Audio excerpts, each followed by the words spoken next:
Don't you love to see it when karma comes knocking? What am I talking about? Well, TSR3, or New TSR as it's sometimes called, the holdings of Justin LaNasa and presumably others, has declared bankruptcy.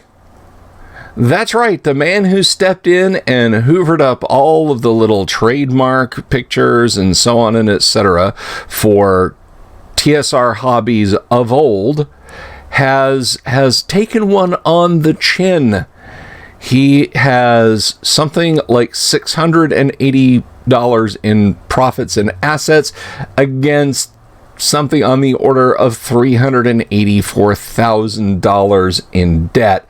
Now, a little bit of history real quick. When I'm talking about TSR, some of you folks out there might be saying, but isn't TSR the company that published Dungeons and Dragons? Well, yes, but actually no.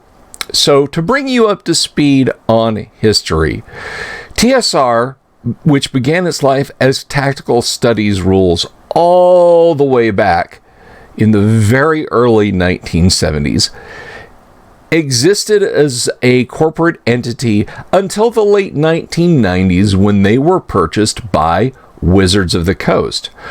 Over the history of their lifetime, they had several different logos and trademark symbols and so on and etc.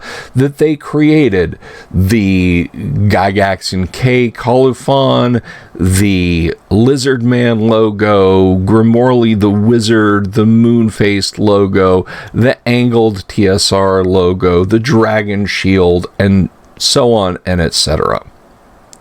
Wizards of the Coast didn't do anything with this after publishing a small selection of items under the TSR branding until their takeover was complete, and at that point started branding everything with Wizards of the Coast logos for 3rd edition onwards.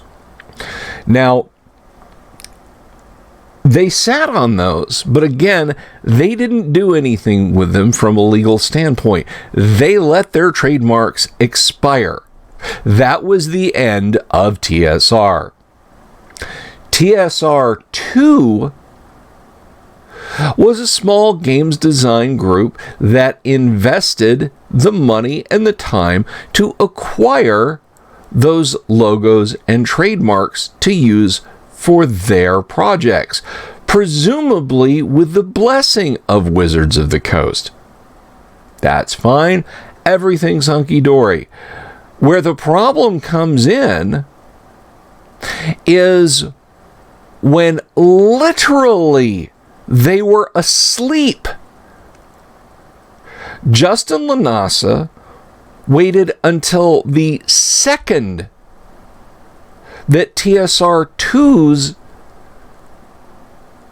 ownership of those logos expired and swooped in and scooped them all up and said, "These are mine now." Now, to his credit, he did allow TSR2 to continue to use those logos, just with a small token fee. But Justin went full stream ahead. TSR3, as we will refer to them, launched many, many projects and announced many, many products in doing so. A history of gaming museum in Lake Geneva, the so-called TSR Museum, I believe is what they referred to it as. New tabletop role-playing games.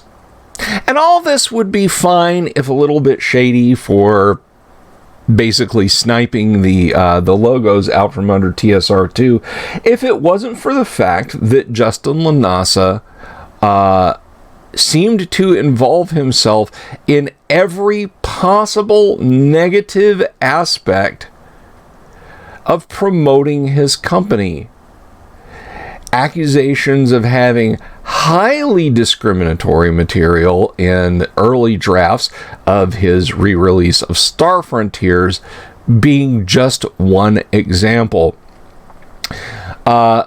developers and companies began to distance themselves as quickly as possible.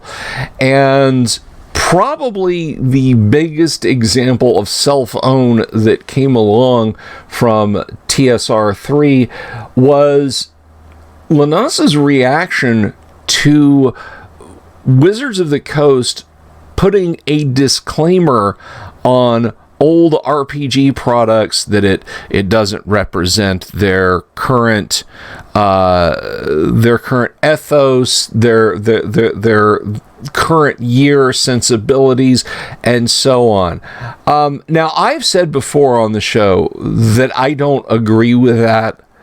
I think it's egregious. I think it's needless. I think it's pandering to people who aren't going to buy role-playing game products anyway.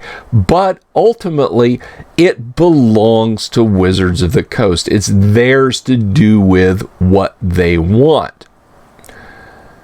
Well, in some kind of a bizarre mindset, LaNasa claimed that because all the old trademark images were owned by him, that old Dungeons and Dragons and old TSR products all belonged to him. And so he filed a suit against Wizards of the Coast for damaging his brand by putting these disclaimers on his game products. Folks, Wizards of the Coast's ownership of those TSR items have as little to do, or I should say, had as little to do with TSR3 as the story of Icarus does with the Apollo project, which is to say, none.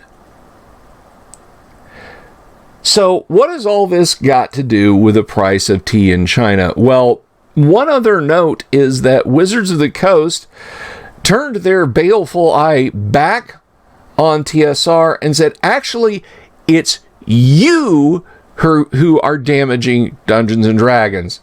And the multi-billion-dollar Hasbro Wizards of the Coast engine sued Justin LaNasa, which you would have thought would have been the end of it. But he held on by his fingernails until very recently it was announced that TSR3 is bankrupt. That's right.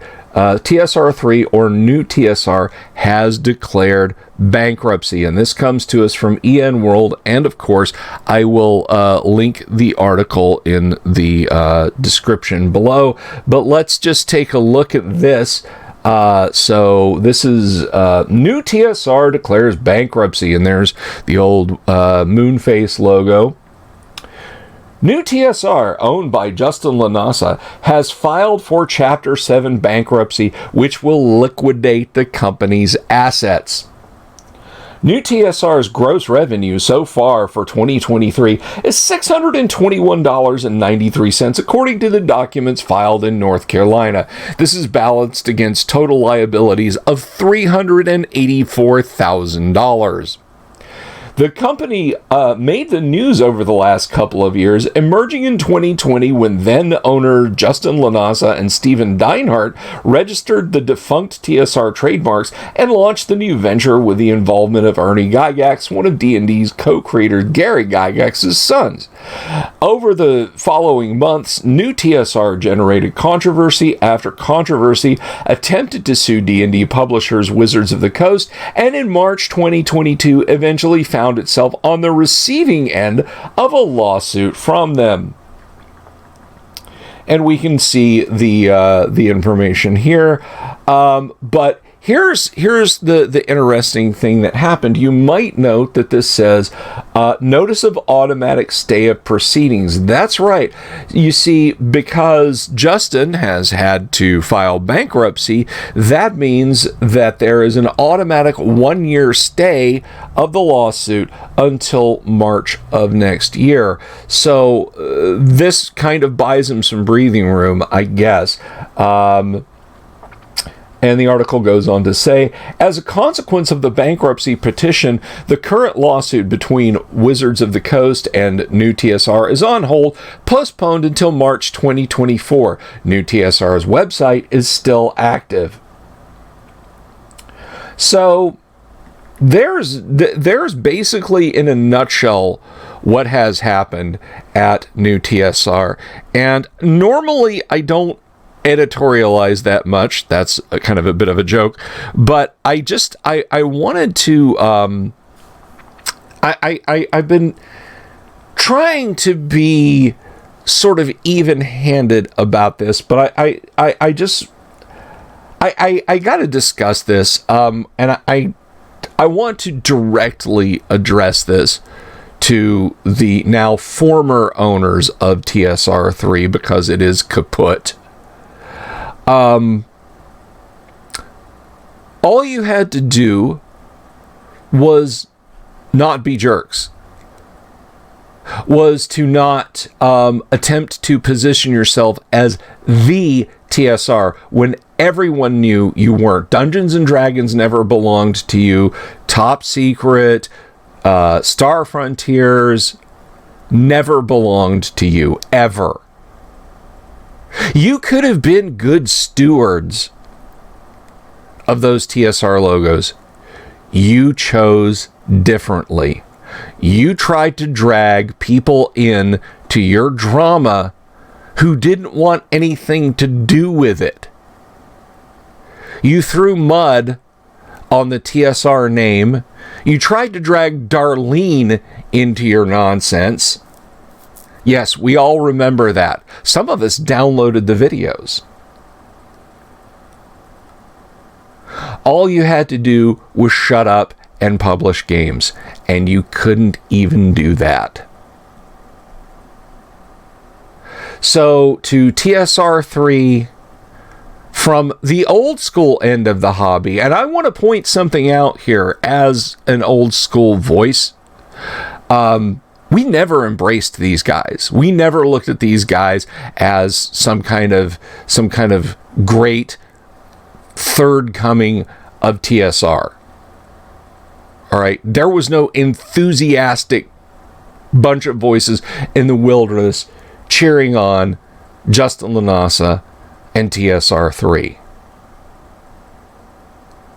So from us to you, if you wanted to play D&D, you should have just shut up and played D&D. Well, now you have this. It's a hard, ugly lesson, and I'm sorry for you that you had to learn it. But there you go. And this is not me rooting for Goliath against David. I still don't like Wizards of the Coast, not one single bit. I still think they're an awful company. But guess what? Both parties in a lawsuit can actually be awful. And you don't have to pick a side. At any rate, as more news about this develops, I will, of course, bring it to you guys. Thank you for watching the video. If you're not subscribed, please do consider clicking that subscribe button. Click the bell icon for notifications. If you like the video, give it a thumbs up and leave a comment below. If you didn't like the video, give it a thumbs down and leave a comment below. But at any rate, tell me what you liked or didn't like, and we'll try to do more or less of it, depending. We'll be back later, of course, with more live stream, more RPG news and views and rants and bants and so on and etc. Until then, be good to each other and be careful about lying down with dogs because you just might get up with fleas. Peace.